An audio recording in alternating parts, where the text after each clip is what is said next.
No one has a greater stake in the outcome of events that are unfolding today than your generation. It's inspiring to see you devote your time and energy to help the United States seize the historic changes sweeping the Middle East and North Africa. It's a moment of great challenge, but also a moment of opportunity for greater peace and security for the entire region. I intend to work with you to seek a peace that will address our security concerns.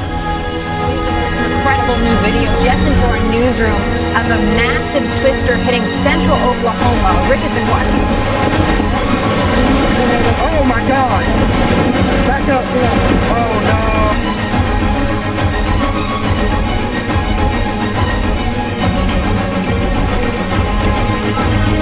Hey!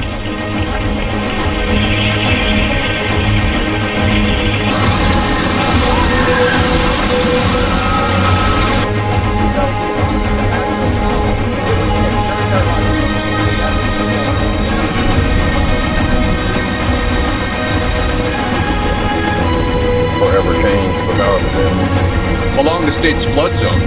Here, he and his crew were on the ground in central Oklahoma. He is also a severe storms researcher. Tim, welcome.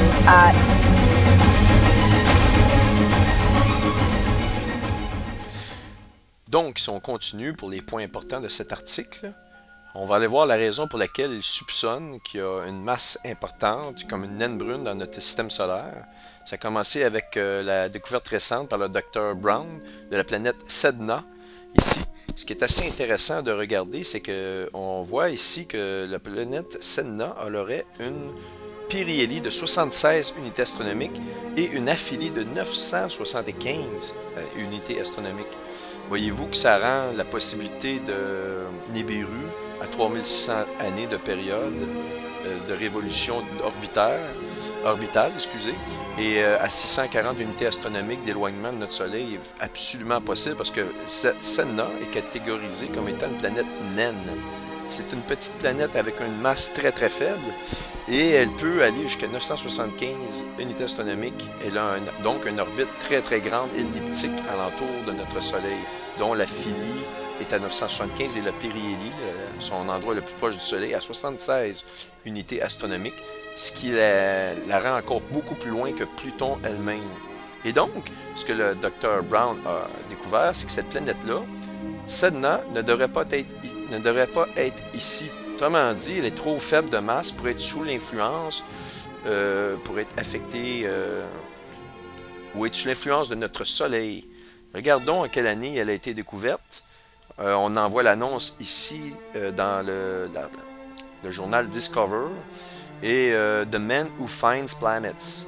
On voit ici le Dr. Brown, le 27 mai 2006, et il la nomme. Ces noms-là, ici, c'est tous des synonymes de la planète.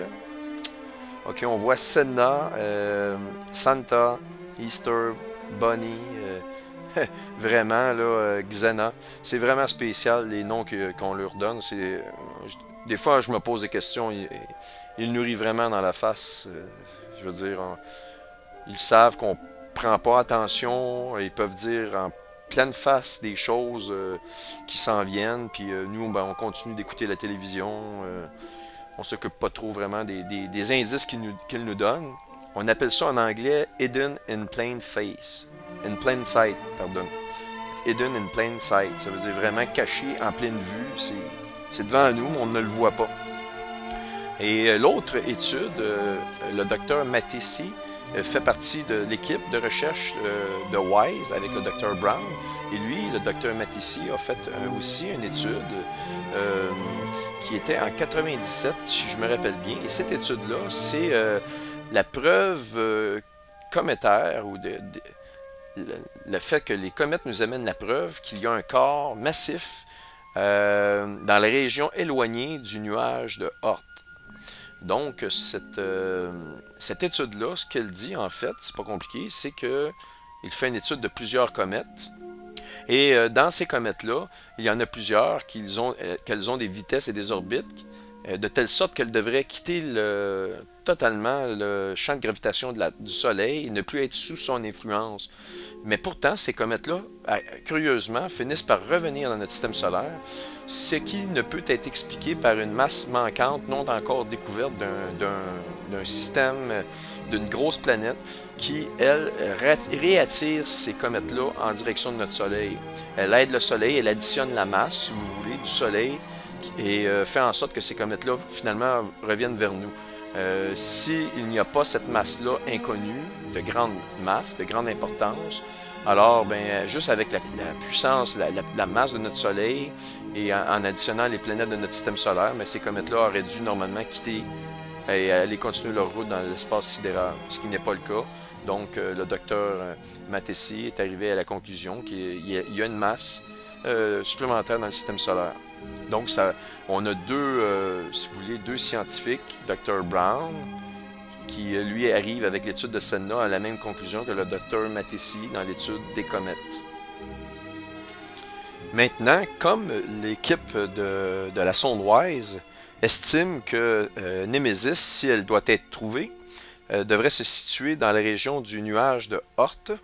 À ce moment-là, on va regarder, voir le nuage de Oort, c'est quoi la distance. On a ici la définition.